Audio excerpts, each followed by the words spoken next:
ഒരു ഒരു വേറൊരു പാർട്ടിയുടെ ഒപ്പം ബീഹാറിൽ ചെയ്ത പോലെ നമുക്കൊരു റൂളുണ്ട്. അപ്പോൾ അതൊക്കെ നോക്കുമ്പോൾ നമ്മൾ എന്താണ് ശരിക്കും ചെയ്തത്, എന്താ തെറ്റ് ചെയ്തതെന്ന് മനസ്സിലാക്കാതെ നമ്മൾ മുന്നോട്ട് പോകുന്നത് ശരിയല്ല. അല്ലെങ്കിൽ 5 ഇലക്ഷൻ നമുക്ക് ബുദ്ധിമുട്ടുണ്ടാവും.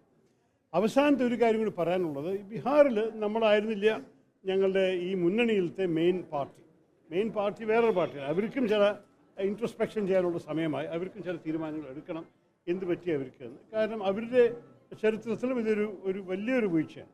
ഇത്ര മോശമായിട്ട് അവരുടെ പാർട്ടി മുമ്പ് ചെയ്തിട്ടില്ല. ഇതെല്ലാം നോക്കിയിട്ട് അവസാനത്തിൽ ചില തീരുമാനങ്ങൾ എടുക്കേണ്ടി വരും. പക്ഷേ അതിന് സമയം ഇന്നലെ ആയിട്ടുള്ള റിസൾട്ട് ഇനി വരട്ടെ. പാർട്ടി ഇതിനെയൊക്കെ പഠിച്ച് മനസ്സിലാക്കും. ഇതിൽ ഇപ്പോൾ SIR അതുപോലെ തന്നെ വോട്ട് ചോരി എന്നുള്ള ആരോപണമൊക്കെയാണ് ബീഹാറിൽ വലിയൊരു പ്രധാനപ്പെട്ട പ്രചാരണ വിഷയമായി കോൺഗ്രസും ഇന്ത്യ മുന്നണിയും ഉയർത്തിക്കാട്ടിയത്. രാഹുൽ ഗാന്ധി ഒരു പ്രത്യേക യാത്രയൊക്കെ അവിടെ നടത്തിയിരുന്നു. ഇതായിരുന്നു യഥാർത്ഥത്തിൽ വേണ്ടിയിരുന്നത്. അതിലൊരു പിഴവുണ്ടാകും. ഈ സമയത്ത് ഞാൻ അതിനെക്കുറിച്ചൊരു ഒരു കോമെൻറ്റ് ചെയ്യുന്നത് ശരിയല്ല എന്നാണ് എൻ്റെ അഭിപ്രായം. പാർട്ടിയിൽ അങ്ങനെയൊക്കെ പറഞ്ഞവരെന്നെ അതിനെക്കുറിച്ച് ചിന്തിക്കട്ടെ. അവർക്ക് അവരുടെ അഭിപ്രായമുണ്ടെങ്കിൽ അത് അടിസ്ഥാനത്തിൻ്റെ ഒരു ബേസിസ് അവർ പറയട്ടെ എന്തുകൊണ്ടാണ് അങ്ങനെ അവർ ചിന്തിച്ചത്. ഞാൻ പറഞ്ഞു ഇതിൽ ഞാൻ വലിയ ഇൻവോൾവ് ആയിരുന്നു. നിങ്ങൾ എന്നെ ഇതിനെക്കുറിച്ച് പിടിക്കണതിൽ വലിയ അർത്ഥമില്ല. കാരണം എൻ്റെ ശ്രദ്ധയിൽ ഈ കാര്യത്തിൽ പിന്നെ കുറച്ച് ദൂരത്തിനെ വന്നിട്ടുണ്ട്.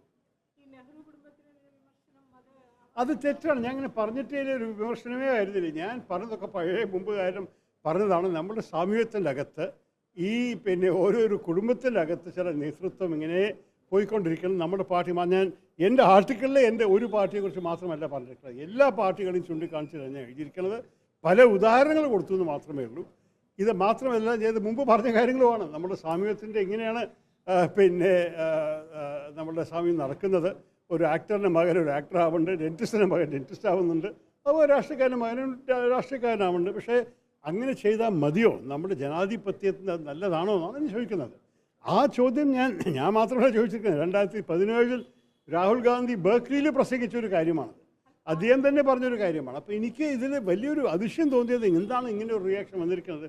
ചിലർക്ക് വിവാദം ഉണ്ടാക്കാൻ ഇഷ്ടമാണ്. പക്ഷെ ഇത് വലിയൊരു അത് ശരി. എന്നെ രാജിവെക്കാൻ എല്ലാവരും ആഗ്രഹിക്കട്ടെ, ഞാൻ നോക്കാം. ഇനി വേറെ എന്താണ്? എന്താണ് ഞാൻ 16-17 വർഷമായിട്ട് ഈ പാർട്ടിയുടെ അകത്ത് പ്രവർത്തിക്കുന്നു. ആ ഒരേ കുടുംബത്തിൻ്റെ നേതൃത്വം തന്നെ അത് അറിഞ്ഞിട്ടല്ലേ ഞാൻ പാർട്ടി കയറിയത്. ഞാൻ ആ കുടുംബത്തിനെതിരെല്ലാം എഴുതിയിരിക്കണം. പറയാൻ നിങ്ങളൊരു തെറ്റിദ്ധാരണ ആർട്ടിക്കിൾ ശരിക്കും വായിച്ച് നോക്കൂ. അതെല്ലാം ഞാൻ പറഞ്ഞിരിക്കുന്നത്. അപ്പം ഞാൻ എങ്ങനെ അതിൻ്റെ അടിസ്ഥാനത്തിൽ രാജിവെക്കും? എന്താ 17 വർഷമായിട്ട് അവരും പ്രവർത്തിച്ച ശേഷം അവരെൻ്റെ പറഞ്ഞ് രാജിവെക്കും? അതിൽ അർത്ഥമുണ്ടോ? എനിക്ക് രാജിവെക്കാൻ ആവശ്യമുണ്ടെങ്കിൽ അതിൻ്റെ സമയം വന്നാൽ നിങ്ങൾക്കൊക്കെ അറിയും. പക്ഷേ ഇപ്പോൾ ഒരു വ്യക്തി എന്തോ ശരിക്കും വായിക്കാതെ കാണാതെ കേൾക്കാതെ ചില കാര്യങ്ങൾ പറയുമ്പോൾ അതിനുവേണ്ടി അതിൻ്റെ അടിസ്ഥാനത്തിൽ എനിക്ക് രാജിവെക്കാൻ ആവശ്യം.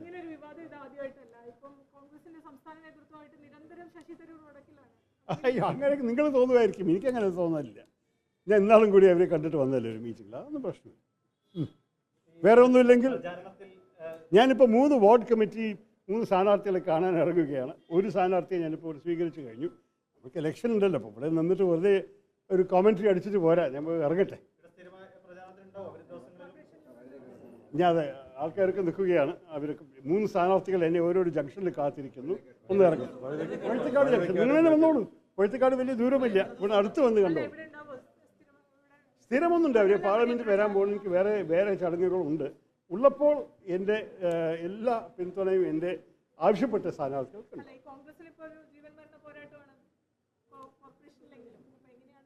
അല്ല, ഇത് നോക്കൂ, നമ്മൾക്ക് ഒരു കാര്യം അറിയണം. ഇത് കുറച്ച് വൈകിപ്പോയി. കോർപ്പറേഷൻ്റെ പ്രവർത്തനം കുറച്ചുകൂടി നേരത്തെ ആരംഭിക്കാമെന്ന് പലവരും അഭിപ്രായമുണ്ടല്ലോ. പക്ഷേ ഇപ്പോഴത്തെ ഈ ബാക്കിയുള്ള സമയമെങ്കിലും നന്നായി ഉപയോഗിക്കട്ടെ എന്നാണ് എല്ലാവരും ആഗ്രഹം. കേട്ടോ, ചില നല്ല സ്ഥാനാർത്ഥികളുണ്ട്. ഞാൻ അറിയപ്പെടുന്ന സ്ഥാനാർത്ഥികൾ എന്നെ നേരിട്ട് ആവശ്യപ്പെട്ടവർക്ക് വേണ്ടി ഞാൻ ഇറങ്ങുന്നു. അത്രയും ഞാൻ പറയുന്നുള്ളൂ ഈ സമയത്ത്. പക്ഷേ പലവരും നല്ല സ്ഥാനാർത്ഥികളാണ്. കോൺഗ്രസ് പാർട്ടിയിലെ കഴിവുള്ളവരുണ്ടെന്ന് ആർക്കും ഒരു സംശയവും വേണ്ട. പ്രത്യേകിച്ച് നമ്മുടെ യുവ സ്ഥാനാർത്ഥികൾ ഈ തവണ നല്ലോണം യുവ സ്ഥാനാർത്ഥികൾ ഇറങ്ങിയിട്ടുണ്ട്. അവർക്ക് കഴിവുണ്ട്. ചില പുതുമുഖങ്ങൾ പിന്നെ ആൾക്കാർക്ക് പരിചയം കിട്ടാനുള്ള സമയമുണ്ടോയെന്ന് മാത്രമാണ് ഒരു സംശയം. അല്ലെങ്കിൽ അവരുടെ കഴിവിനെ കുറിച്ച് ഒരു സംശയം വേണ്ട. ശബരി ഒരു എക്സാമ്പിൾ. നമ്മൾ ജയിച്ചാൽ അധികം തന്നെ നമ്മൾ മേയർ സ്ഥാനാർത്ഥിക്ക് ഒരു സംശയമില്ല.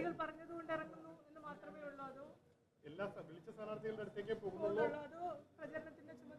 അല്ല, പ്രചരണം എനിക്കൊരു ചുമതല വിഷയം. പ്രചരണത്തിൽ ഞാൻ ഇത് ഇറങ്ങാൻ പോകുന്നു.